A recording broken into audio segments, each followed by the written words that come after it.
Il l'a fait et il le refait ce soir à l'Orange Vélodrome. Soprano est avec nous aujourd'hui sur Maritima. Salut Sopra.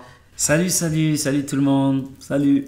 Comment ça va à quelques heures de ta première date au stade? On essaie d'être concentré, d'être concentré, on se prend pas trop la pression. Il y a une petite boule au ventre qui commence à monter, mais c'est normal, mais on reste concentré. Un petit peu stressé donc quand même. Oui, un petit peu de stress, mais c'est un bon petit stress. S'il n'y a pas de stress, ça veut dire que je kiffe pas. Et le stress, en général, ça veut dire que j'ai tellement envie de bien faire que le stress arrive, donc ça va. Mais je reste concentré. Bon, c'est pas la première fois évidemment que tu montes sur scène, que tu fais des grandes salles et stades, évidemment. On a commencé, on va dire à la rentrée, on a commencé avec le stade de Lille. On a fait 2 fois le stade de Lille, c'était impressionnant. L'ambiance, on a pété les plans. Après, on a enchaîné avec la Défense Arena, pareil.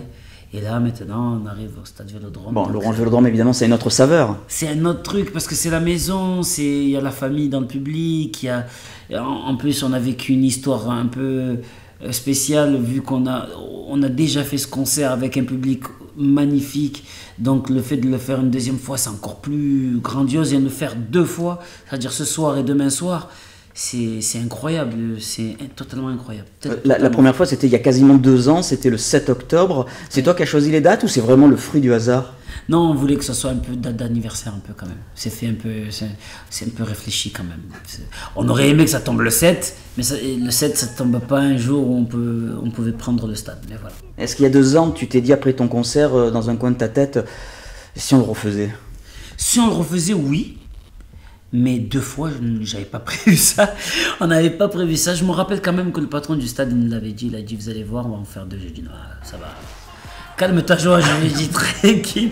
Si on arrive à en faire 1, parce que comme on savait qu'on faisait plusieurs stades, qu'on allait faire plusieurs stades, celui de Lille, de Paris et de Bruxelles aussi, on avait prévu.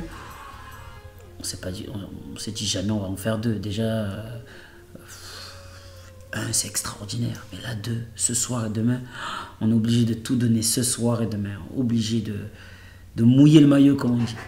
2 dates pour partager encore plus d'émotions. Mais oui, en général, ce qui est bien avec 2 dates, c'est que la première, elle a la magie des premières où tu as ce petit frisson. Et la deuxième, tu as un autre frisson, c'est le frisson la pression qui est partie. Et que là, tu te lâches encore plus parce que tu es comment dire, que tu es tellement content du concert d'avant et que tu as tellement pris tes repères autour que le concert devient encore aussi magique que le premier. Quand tu es monté sur scène donc à l'Orange Vélodrome il y a 2 ans, que tu as vu près de 55 000 spectateurs, qu'est-ce qui t'a traversé l'esprit? Je me suis dit merde. Ah non. C'est quoi? Mais dans quelle galère je me suis mis? Au début du concert, non attends, tu vas comprendre, c'est positif ce que je dis. Ah bon? C'est qu'en fait, au début du concert, je me suis forcé pendant tout le long de rester concentré pour donner un show extraordinaire, le meilleur de moi-même. Je voulais donner le meilleur de moi-même, le plus sincère, le plus intime de moi-même, je voulais le donner. Mais il faut être professionnel. Le problème, c'est que la première chanson, je suis resté professionnel. Deuxième chanson, je suis resté professionnel. Mais la troisième chanson, là, j'ai pris conscience. J'ai vu la lumière s'allumer. J'ai vu le monde. Et là, je me suis dit, mais c'est quoi tout ce monde? En fait, je me suis dit, mais ils sont venus me voir moi? Non, c'est pas vrai. À mon avis, il y a l'OM qui va rentrer juste après. Je suis la première partie, il se passe un truc. C'est pas possible. Et c'est pour ça que je te disais, merde, mais dans quelle galère je me suis mis? Parce que j'avais tellement... Il y a une pression qui est arrivée d'un coup, c'est une pression positive qui m'a redonné encore le 2e souffle, alors que normalement le second souffle, tu l'as vers la fin du concert. Mais là, je l'ai eu là direct et j'ai tout donné, c'était magique. Même moi, je ne me rappelle plus de tout ce qui s'est passé après, en fait. À partir de ce moment-là, j'étais en mode automatique et c'était je sais pas. Et c'est passé à la vitesse de l'éclair. Voilà, c'est passé à la vitesse de l'éclair tellement... Tu parles d'éclair, tu parles de flash. Moi je me souviens quand tu chantes au roule, que tu demandes à tout le monde d'allumer les portables. On a l'impression que l'Orange Vélodrome c'est un ciel étoilé. Ah oui, il y avait que des étoiles dans le public. C'est rigolo ce que tu dis, mais bon, tu comprendras ça l'année prochaine. Mais c'est vrai, c'est subliminal ça. D'accord. Voilà, comment ça s'appelle il y avait que des étoiles. Et ça c'est beau parce que ça prouve que quand même on avait passé une soirée... magique. Et je pense que ce soir, si on a tous le sourire et tous l'envie de faire quelque chose de bien, on fera quelque chose de bien.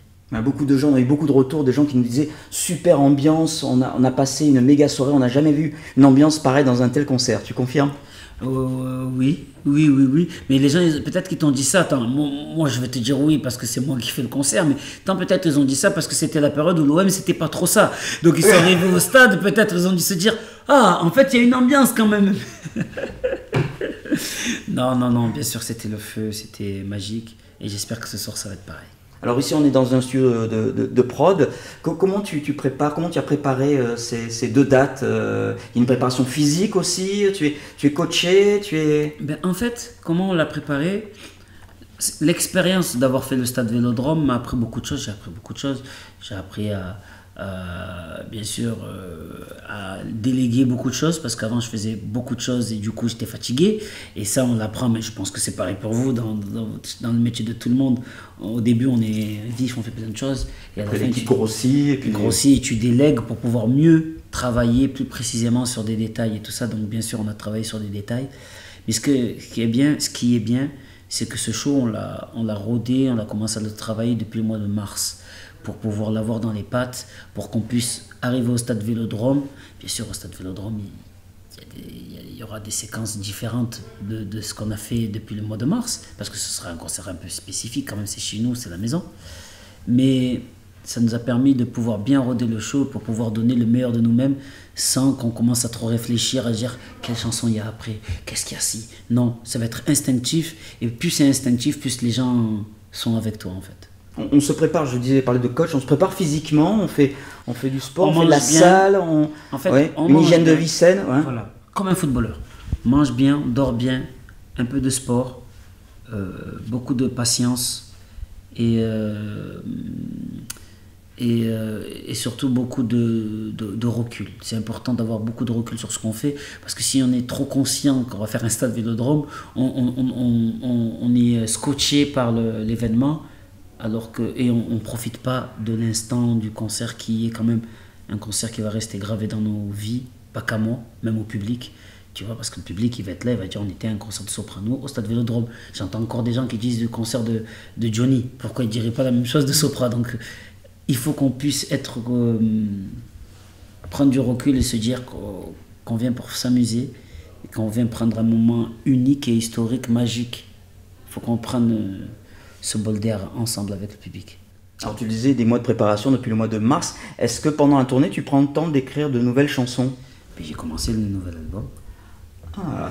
J'ai commencé le nouvel album, et comme nous sommes le 11 octobre, je peux le dire, les gens doivent le savoir depuis quelques semaines, dans quelques semaines sur la réédition avec des nouvelles chansons. Mais c'est vrai que le nouvel album, je l'ai déjà commencé, j'ai déjà le titre, j'ai déjà même la mise en scène, j'ai presque tout. Donc j'ai hâte de le faire découvrir au public. Le titre, on peut l'avoir ou pas? Merci. À bientôt. Merci. Même s'il y a eu du subliminal, mais je ne dirai pas plus. Et on attend la surprise. Là, on est concentré sur le Phénix. Mais quand même, dans le titre de la réédition, il y a déjà un peu une idée. Et dans le subliminal aussi, que j'ai donné tout à l'heure, que j'ai pas fait exprès, mais il y avait un petit subli qui voilà, il faut revoir l'interview. Voilà. J'allais dire, ouais, dans le montage, on réécoutera, on regardera de nouveau, voilà. On se le rembobinera pour voir un petit peu. La tournée, donc l'album s'appelle Phénix, la tournée, ouais. Le Phénix Tour. Le Phénix, l'oiseau qui renaît de ses cendres. Est-ce que ce soir, on va te voir, on t'a vu sur l'Everest, sur la montagne Everest, est-ce que ce soir, on va te voir voler au-dessus du Vélodrome? Presque. Soit c'est pas prévu, soit j'ai donné une idée. Non. Soit peut-être c'est prévu. Attends, c'est pas pareil. C'est prévu. C'est comment dire, c'est divulguer plein de choses. C'est presque ça. D'accord. Voilà, c'est presque ça. Après, il y a des gens qui ont vu le concert à Paris, ils m'ont vu survoler. Ça ne dit pas plus. Ouais. Là, il y aura un peu de magie. Il y aura des moments magiques. Et voilà, il y a des mouvements, beaucoup de mouvements pour ceux qui n'ont pas vu le concert, quand ils vont voir le décor. D'accord. Voilà. Il y a 2 ans, il y avait des guests. Il y avait beaucoup d'artistes marseillais, Marina Kaye, Jul qui était là, Alonso. Ce soir, des guests Les psychiatres, c'est sûr. Tout le monde le sait. Je ne vais pas faire le mec qui fait des surprises. Ça ne sert à rien de faire des surprises sur ça. Et après, Non, il n'y a pas de guest. Il n'y a pas de guest, il y a des surprises. Il n'y a pas de guest, on va voir. Il y avait Jules qui était passé il y a 2 ans, Joe qui lui fait son stade aussi. Oui, il fait son stade l'année prochaine. En 2020. En 2020, on espère que ça va se passer. Il t'a copié. Ah mais non, j'espère qu'il m'a copié et d'autres artistes vont le faire. Regarde, Big Flo et Oli à Toulouse, ils ont fait leur stade. On est super content quand on voit que Gims il a fait le Stade de France. C'est magnifique de pouvoir. Ça prouve aussi que je suis un vieux, je suis un ancien, que les plus jeunes, qu'on a ouvert un peu des portes et que les plus jeunes arrivent et ils marquent l'histoire à leur manière, donc c'est cool. Mais oui, on espère que Jules, ça va bien se passer, mais je m'inquiète pas. Bon, il y aura des footballeurs aussi, sûrement. Il y a 2 ans, il y avait le dieu vivant Zinedine. Oui. Mais parce qu'il y a des choses que je peux pas dire. Bien sûr, bien sûr. Faut que c'est la surprise pour ce soir. Bien sûr. Mais oui, il y a des, mais il y a pas que des artistes de foot ou de musique. D'accord. Cinéma peut-être. Ok. Ah ouais, attends, il faut qu'il y ait l'effet. Tu as vu, j'aime bien cet effet que quand les gens, ils arrivent, ils regardent, et d'un coup il y a un truc, ils font. Alors celle-là, je m'y attendais pas. J'aime trop ce petit moment magique, tu vois. Donc c'est pour ça que... C'est clair que ce soir, il n'y aura pas de silence, hein, c'est pas possible. Non, impossible. Il n'y aura pas de silence. J'espère. En tout cas, on va essayer de... On a préparé un show quand même, c'est un spectacle quand même. Il y aura des spectacles, il y a des surprises dans le public, il y a des surprises sur l'écran, il y a des surprises sur scène, il y a des surprises en dehors. Voilà, là il y a des choses que je t'ai dit.